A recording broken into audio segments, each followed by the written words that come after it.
Baik, kita masuk ke subbab berikutnya, yaitu penggunaan turunan fungsi trigonometri. Nanti kita akan membahas 5 subbab. Yang pertama yaitu menentukan titik stasioner. Sama halnya dengan fungsi aljabar, titik A, titik X sama dengan A disebut sebagai titik stasioner jika f aksen A sama dengan 0. Artinya turunan pertama dari fungsi tersebut bernilai 0. Kita langsung masuk ke contohnya. Kita lihat yang pertama adalah tentukan titik stasioner pada fungsi fx sama dengan cos 2x plus pi. Untuk batasnya kita lihat yaitu dari 0 sampai dengan 2pi. Ingat ya, pi di sini itu sama dengan 180 derajat. Baik, langsung kita selesaikan. Langkah pertama kita tuliskan dulu fungsi fx-nya. Ini fx-nya tadi yaitu cos 2x plus pi. Saya tulis di sini fx sama dengan cos 2x plus pi. Langkah selanjutnya kita turunkan fungsi fx-nya yaitu f aksen x. Turunan dari cos itu adalah negatif sin. Jadi negatif sin 2x plus pi ini tetap. Selanjutnya dikalikan dengan turunan dalam kurung. Turunan dari 2x plus pi. Koefisien depan x berarti turunannya adalah 2. Udah tinggal dikalikan, 2 dikalikan dengan negatif. Jadi turunannya adalah min 2 sin 2x plus pi. Baik, langkah selanjutnya titik stasioner dicapai itu pada saat turunan pertamanya sama dengan 0. Jadi kita tuliskan di sini f aksen x-nya sama dengan 0. F aksen x-nya sudah kita peroleh tadi yaitu min 2 sin 2x plus pi. Kita tulis di sini ya, min 2 sin 2x plus pi. Berarti kita tulis di sini min 2 sin 2x plus pi, dia sama dengan 0. Min 2 itu pindah ruas ke sebelah kanan, berarti sin 2x plus pi sama dengan 0 dibagi 2. 0 bagi 2 itu nilainya 0. Nah udah, maka kita peroleh sin 2x plus pi sama dengan 0. Dari sini kita cari sin berapakah yang nilainya 0. Oh, ternyata sin yang nilainya 0 itu adalah sin 0. Maka dari sini kita peroleh sin 2x plus pi sama dengan sin 0. Nah, yang ini saya misalkan dengan P, sedangkan yang 0 ini saya misalkan dengan alfa. Dari sini kita bisa menyelesaikan dengan menggunakan rumus-rumus persamaan trigonometri. Ini sudah kita bahas atau kita pelajari di materi kelas 11 ya. Ini saya tuliskan untuk mengingat saja. Di sini ingat beberapa rumus persamaan trigonometri. Jika saya punya sin P sama dengan sin alfa, maka ada dua rumus yaitu P sama dengan alfa plus K kali 360. Sedangkan rumus yang kedua adalah P dikali 180 min alfa dikali K 360. Sedangkan untuk cos seperti ini. Untuk yang pertama alfa kali K 360, sedangkan yang kedua adalah min alfa kali K 360. Sedangkan untuk tan cuma ada satu rumus yaitu alfa plus K kali 180. Ini sudah saya catatkan di materi kelas 11, bisa dibuka lagi bukunya, dilihat di sana. Nah, sekarang kita lihat di sini. Di sini adalah sin. Sin ya, berarti kita menggunakan rumus persamaan trigonometri yang sin. Cari yang sin. Oh, berarti rumus ini yang nomor 1 ya. Yang sin ada dua rumus, nanti ini 1 dan 2. Oke, kita lihat kita menggunakan rumus yang sin, yaitu sin P sama dengan sin alfa.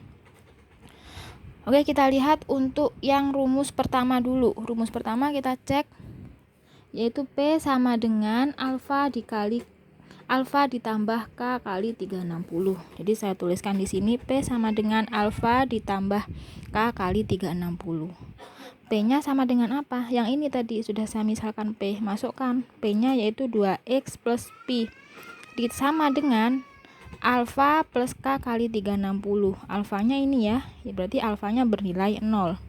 Masukkan ke sini 0 plus K kali 360. Ingat, ruas kiri kita tujuannya adalah menyederhanakan sehingga diperoleh X. Jadi pi-nya kita pindah ruas dulu. Kalau positif berarti pindah ruas menjadi negatif. Nah, ini saya pindah ruas berarti menjadi negatif pi. Jadi sisanya di sini 2x, soalnya pi-nya sudah saya pindah. 2x sama dengan 0 min pi plus K kali 360. Ingat, Pi itu nilainya adalah 180. Jadi dapat saya ganti dengan 180. 0 dikurangi 180 itu nilainya min 180. Ini tetap ya, plus K kali 360. Ini masih ada 2X, berarti 2-nya dipindah ruas. Berhubung dia fungsinya perkalian, maka kalau pindah ruas menjadi pembagian. Jadi diperoleh X sama dengan min 180 dibagi 2, ditambah yang ini juga harus dibagi 2. K kali 360 dibagi 2. Min 180 bagi 2 min 90. 360 bagi 2 nilainya 180. Nah, udah diperoleh X sama dengan min 90 plus K dikali 180. Langkah selanjutnya tinggal masukkan nilai K. Nah, di sini nilai K-nya yang saya masukkan, saya masukkan mulai dari 0 ya. Saya masukkan nilai 0 dulu untuk K sama dengan 0. Artinya min 90 ditambah K-nya saya ganti 0. 0 kali 180 itu nilainya adalah 0.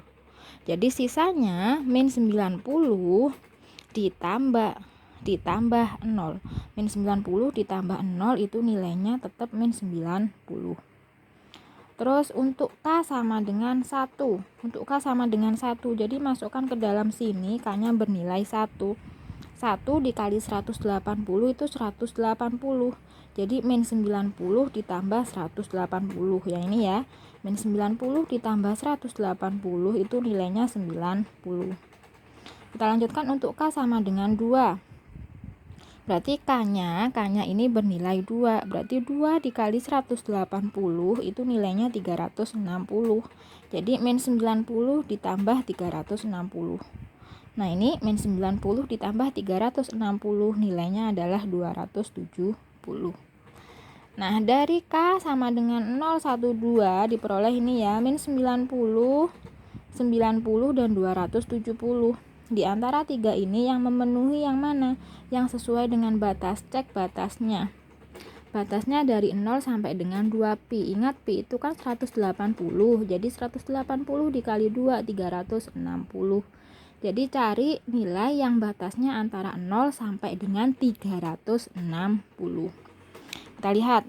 Min 90 dia tidak masuk batas, soalnya dia negatif, sementara batasnya tadi 0 sampai dengan 360. Jadi ini tidak memenuhi. Kalau 90 memenuhi, soalnya dia masuk batas antara 0 sampai 360. 270 juga memenuhi ya, soalnya dia masuk batas antara 0 sampai 360. Jadi untuk rumus yang pertama yang memenuhi batas ada 2, yaitu 90 dan 270.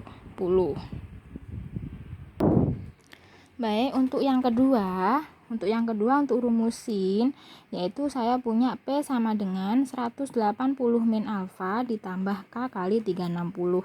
Dari mana rumus ini? Dari rumus ini ya. Dari rumus persamaan trigonometri, rumus yang kedua, yaitu P sama dengan 180 min alfa ditambah K kali 360.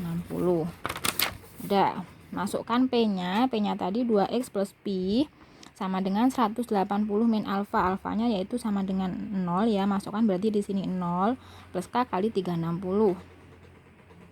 180 dikurangi 0 nilainya tetap 180 ya, ini tetap.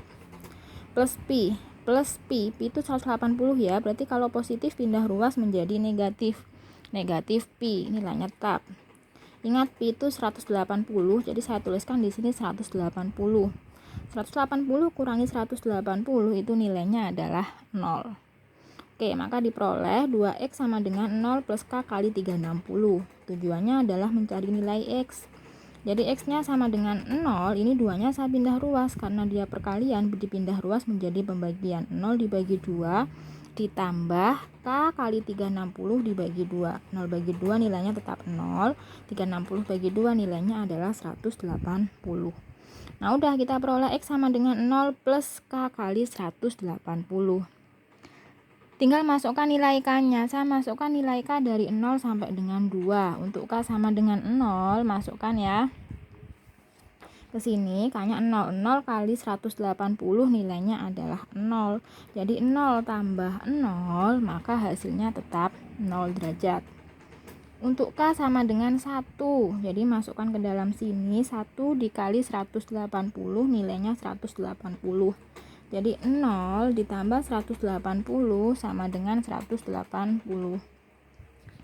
Untuk K nilainya 2, berarti 2 kali 180 berarti sama dengan ini 360 ya. Jadi 0 ditambah 360 hasilnya 360.